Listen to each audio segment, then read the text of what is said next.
हमारा first price action secret है the increase in the size of candles along with momentum.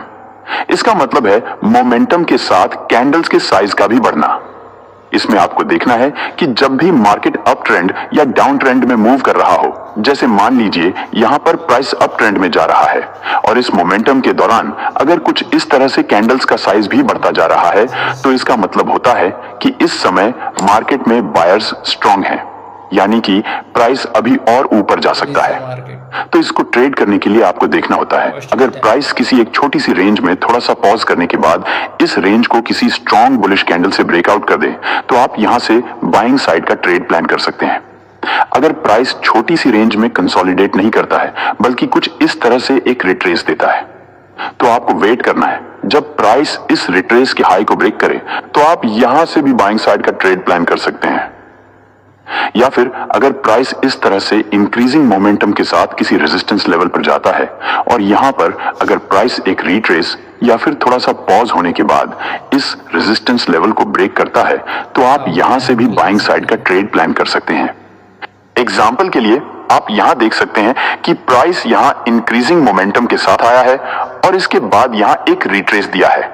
अब देखें, retrace के बाद यह कैंडल इस रिट्रेस के हाई को तोड़कर क्लोजिंग कर चुकी है, तो अब हम यहां से बाइंग साइड का ट्रेड प्लान कर सकते हैं। उसके बाद देखें, प्राइस यहां से अपसाइड चला गया है। बिल्कुल सेम यही कॉन्सेप्ट हमारा डाउन ट्रेंड मार्केट के दौरान भी वर्क करता है। अब आइए नेक्स्ट सेटअप को समझ लेते हैं। हमारा नेक्स्ट प्राइस एक्शन सेटअप है the decrease in the size of candles along with momentum. इसका मतलब होता है कि मोमेंटम के दौरान कैंडल्स के साइज का छोटा होना, यानी कि अगर प्राइस अप ट्रेंड या डाउन ट्रेंड में मूव कर रहा है, जैसे मान लीजिए यहां पर प्राइस अपसाइड जा रहा है और अगर इस दौरान कैंडल्स का साइज छोटा हो रहा है, तो इसका मतलब है कि इस समय अप ट्रेंड मार्केट में अब स्ट्रेंथ नहीं है, यानी कि बायर्स वीक होने लगे हैं।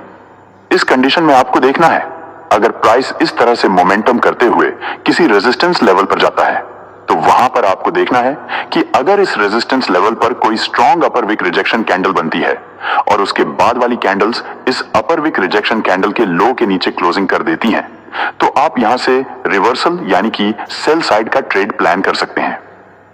एग्जाम्पल के लिए आप यहां देख सकते हैं कि यहां पर एक रेजिस्टेंस लेवल है, प्राइस इस रेजिस्टेंस लेवल के पास गया हुआ है। अब अगर आप यहां ध्यान देंगे तो आपको पता चलेगा कि जैसे जैसे प्राइस यहां से मूव करता हुआ अपसाइड गया है, वैसे वैसे कैंडल्स का साइज छोटा होता गया है, यानी कि बायर्स वीक होते गए हैं।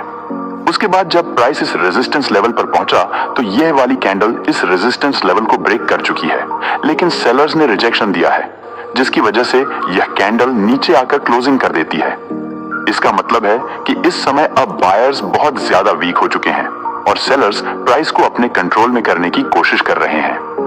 अब देखिए, जो नेक्स्ट कैंडल बनी हुई है, यह कैंडल इस अपर विक रिजेक्शन कैंडल के लो के नीचे क्लोजिंग भी कर चुकी है।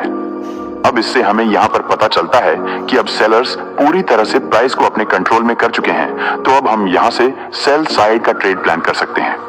उसके बाद देखिए, प्राइस यहां से डाउन साइड चला जाता है।